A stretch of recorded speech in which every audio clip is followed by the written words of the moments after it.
এখানে গরম গরম বেগুনি ভাজি হচ্ছে, মানে হচ্ছে দুপুরকার জন্য, আমার মেয়ের জন্য, স্পেশালি মেয়ের জন্য করতেছে এখানে। আর গরম ভাজি, বেগুন গরম ভাজি খেতে অনেক মজা লাগে।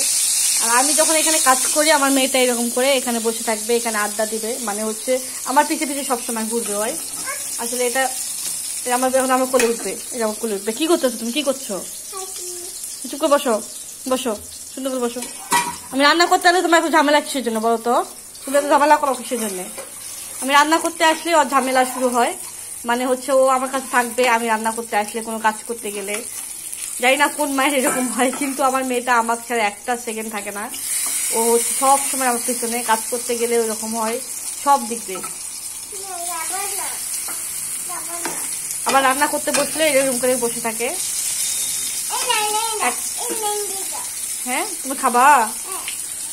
খাবা তুমি?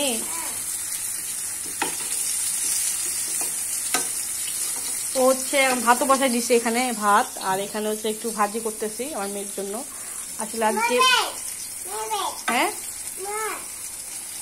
আর গরম গরম বেগুনি ভাজি জাস্ট অনেক মজা লাগে। কি এটা কি লুকে থিস দেখি? এই বাবা, প্লেট! তুই প্লেট লুকে থিস? কেন কেন লুকে থিস প্লেট বলো তো? আর তুমি ডিস্টার্ব করো কেন মাকে? মাকে কাজ করতে দাও না কিসের জন্য বলো? তুমি মাকে কেন কিসের জন্য কাজ করতে দাও না? মাকে কেন কাজ করতে দাও না? হ্যাঁ, মাকে কাজ করতে কেন দাও না বলো তো? তুমি ডিস্টার্ব করো মাকে। ও খেলার সাথী নাই, ও আজ একসাথে বাসায় একা একাই খেলে, এই জন্য হচ্ছে ডিস্টার্ব করে বেশি।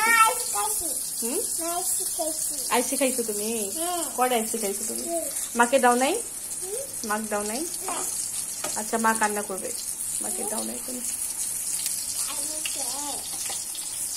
সবাইকে বাই বলে দাও তো মা, বাই বাই বলো।